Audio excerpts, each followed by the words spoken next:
follow me, and they know just what to say. They follow me, and they know. Shivering, clammy hands pick up the small jar filled with the ashes of the only man she ever truly gave her trust. She twirls it, slightly shifting the specks as she ponders the great life of her long-gone best friend, and how it all added up to being only a small piece of him taking up space in a jar. "What must you think?" she whispers to herself, letting it go to hang free from her neck. "You're like a noose around my neck now, Johnny." She chuckles, beginning to braid her hair back. "You know, if anyone would stop me from doing what I'm doing in life or death, it'd be you, so I must be doing something right? Fenna lifts herself from the bed, opening the curtains. A breeze dances in through as she opens the window, and it plays with her loose shirt. She breathes the fresh air in deeply, as though she were only suffocating moments before. With closed eyes, her lips curve up into a soft smile and her head tilts back. Fenna wraps her arms across her stomach, opening her eyes to take in the scenery before her. Leaves continue to dance along with the breeze, the birds are singing and bugs fly by. Then the whispers begin to surround her room, but she pays them no mind. PC, a droopy middle-aged bloodhound, comes and greets her tired friend. Fenna's soft smile grows into a grin as she pats the dog's head. "Hey, at least I still got you, eh, girl?" she giggles. Buttoning her shirt to just under her collarbone, she then slides her torn, flowery coat over her arms. Her bones feel tired and almost too heavy to move, yet she picks the mug from the dresser and slowly wanders towards the fire where a pot lays. "Oh, a little bit of coffee will do me just fine," she mutters as she waits for it to boil. PC watches her every move carefully.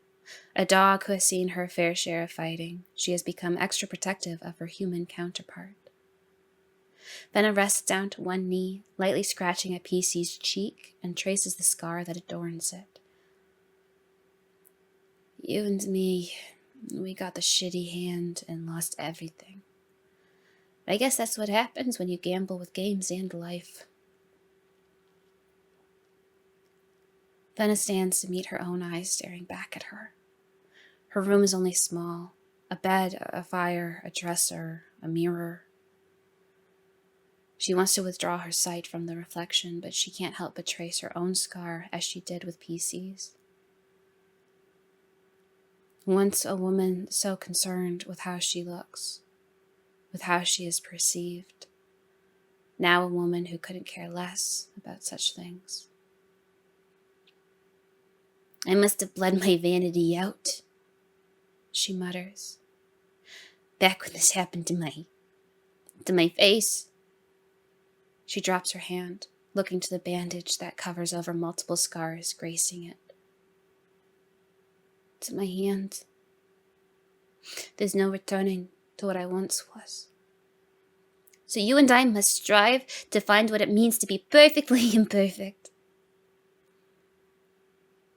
She kisses the top of the dog's head, returning her attention to the boiling water as she mixes her coffee in with it. A knock startles the both of them as their attention fixates to a closed door. "Miss Lasky? A letter for you." Fenna opens the door and nods to the clerk. "Also, when you are ready, you can choose to extend your stay or pay for the night and be on your way." Fenna smiles to the man who is not much taller than she is. She met him the other day while sleeping in the grass. He was kind in conversation, and though she told him very little about herself, he seemed to enjoy her company enough to offer her a room at a discount. "I'd like to stay the rest of the week if I can. I'll be down to pay for it in a little. Thank you." The man nods, leaving her with an unopened letter. Who in the world would be writing me? She wonders as she slides her finger under the closed lip of the envelope. A warm smile graces her face as she skims the letter, her eyes being drawn to her stepchild's name as it is mentioned several times over. Cyril. Cyril is okay. She stops reading as she holds the letter close to her chest, as though she can hug him through the letter itself. Good. She repeats over and over as she looks to the ground.